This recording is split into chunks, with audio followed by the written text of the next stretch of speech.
오소서 성령님, 한 주 잘 지내셨어요? 저도 교구 사제연수 잘 다녀왔습니다. 이번 사제연수의 주제는 인공지능이었는데요.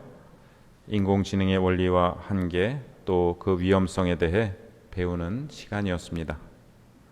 강의실 안에서는 인공지능이 주제였지만 강의실 밖에서는 더 인기 있는 주제가 있었는데요.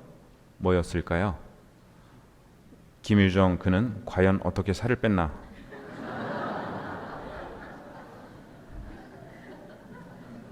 많은 선후배 신부님들이 이 주제로 토론을 했고 어떤 분은 이 속도로 살을 빼다가 체중이 마이너스가 되어 승천할 수도 있다는 가설을 제기하기도 하였습니다.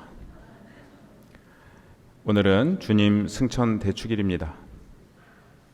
예수님께서 부활하신 후 40일 뒤에 하늘에 오르신 것을 기념하는 날입니다. 그럼 예수님은 지금 어디 계신 걸까요? 하늘에 계신 걸까요?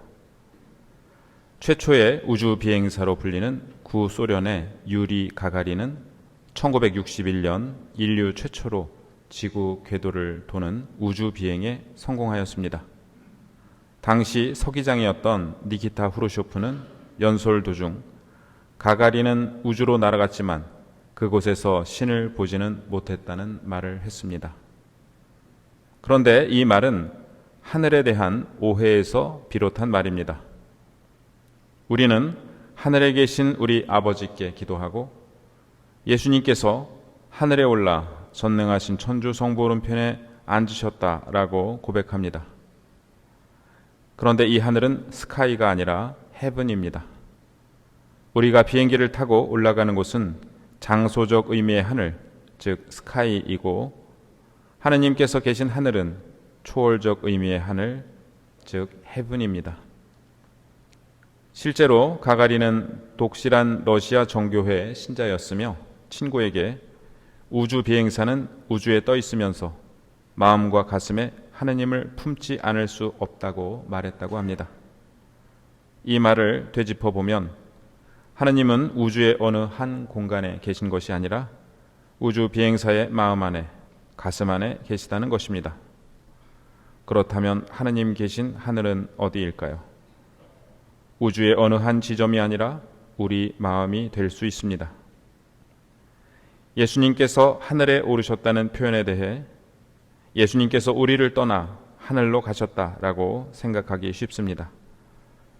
지난 주일 미사 때 하느님 안의 나 영성과 하느님 밖의 나 영성에 대해 말씀드렸는데요. 예수님이 우리를 떠나 하늘로 가셨다라는 표현을 잘못 이해하면 하느님 밖의 나 영성으로 흐를 위험이 있습니다. 오늘 미사의 감사송은 이렇게 고백합니다. 주 예수님께서 저희 머리요 으뜸으로 앞서가심은 비천한 인간의 신분을 떠나시려 함이 아니라 당신 지체인 저희도 희망을 안고 뒤따르게 하심이옵니다. 예수님께서 하늘에 오르셨다는 것은 하느님 아버지께 가셨다는 의미입니다. 그런데 예수님께서는 당신의 인성을 벗어놓고 신성만 아버지께 가신 것이 아닙니다. 당신의 인성을 간직하신 채 육신으로 부활하신 채 하느님 아버지께 가셨습니다. 그러므로 이제 우리의 인성이, 우리의 몸이 더 거룩해진 것입니다. 영화 기생충이 아카데미 영화제에서 작품상을 받은 것이, 또 한강 작가가 노벨 문학상을 받은 것이 왜 우리에게 기쁠까요? 이는 영화 한 편, 작가 한 분의 영예로 그치는 것이 아니라 한국 영화 전체가 재평가되고 한국 문학 전체가 세계인들의 눈에 다시 평가되는 계기가 되기 때문입니다.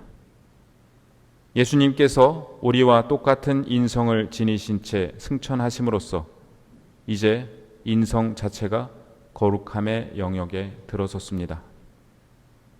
그런데 예수님께서는 영광스럽고 완벽한 모습의 인간으로만 승천하신 것이 아닙니다.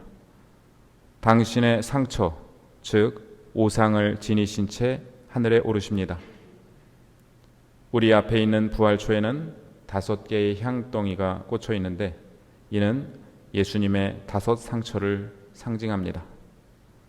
주님께서는 상처를 지니신 채 부활하셨고 상처를 지니신 채 승천하십니다. 예수님께는 채찍질의 상처나 구타당하신 멍자국이 남아있지 않았지만 십자가에 달리신 5 상처는 간직하셨습니다. 왜일까요? 프란치스코 교황님은 이렇게 말씀하십니다. 예수님께서 하느님 아버지께 가셔서 상처를 보여드리며 말씀하십니다. 아버지 보십시오. 이것이 아버지께서 베푸시는 용서의 값진 대가입니다. 아버지께서는 예수님의 상처를 보실 때마다 언제나 우리를 용서하십니다. 우리가 착해서가 아니라 예수님께서 우리를 위해 값을 치르셨기 때문입니다. 아버지께서는 언제나 용서해 주십니다. 우리의 죄를 보아서가 아니라 예수님의 상처를 보시며 용서해 주시기 때문입니다. 교황님의 말씀을 묵상하며 우리 몸과 마음에 있는 상처들을 떠올려 봅니다. 지금은 그 상처들의 의미를 일일이 다 알지 못하지만 하늘나라에서 그 상처의 또 다른 의미가 드러나지 않을까요? 감추고 싶었고 원망스럽기만 했던 그 상처들은 우리가 주님을 따라 아버지 품으로 갈 때 숨겨져 있던 새로운 의미를 드러낼 수도 있을 것 같습니다. 예수님께서 오르신 하늘은 2가지 의미를 지닙니다. 첫 번째는 초월적 의미입니다. 예수님께서는 하늘에 오르심으로써 온 우주의 왕으로 선포되셨습니다. 오늘 복음에서 예수님께서는 모든이라는 단어를 4차례 말씀하십니다. 나는 하늘과 땅에 모든 권한을 받았다. 그러므로 너희는 가서 모든 민족들을 제자로 삼아 아버지와 아들과 성령의 이름으로 세례를 주고 내가 너희에게 명령한 모든 것을 가르쳐 지키게 하여라. 보라, 내가 세상 끝날까지 언제나 너희와 함께 있겠다. 마지막 문장은 직역하면 내가 세상 끝날까지 모든 날에 너희와 함께 있겠다입니다. 예수님의 승천은 모든 것을 완성으로 이끄는 일입니다. 이는 마테오복음 처음에 족보와 동방 박사들의 입을 빌려 유다인의 왕으로 선포되신 일, 그리고 마지막에 십자가에 달려 유다인의 왕이라는 명패 아래서 온갖 조롱과 모욕 속에 돌아가신 모든 일이 마침내 성취되어 하느님 오른편에서 온 우주를 다스리시는 왕으로 선포되신 사건입니다. 하늘의 2번째 의미는 우리 마음입니다. 예수님께서는 하늘에 오르심으로써 우리 안으로 더 깊이 들어오셨습니다. 이것을 완성해 주는 일이 바로 다음 주에 있을 성령 강림입니다. 제가 첫 번째로 40일 피정을 할 때 이를 나눠드린 적이 있습니다.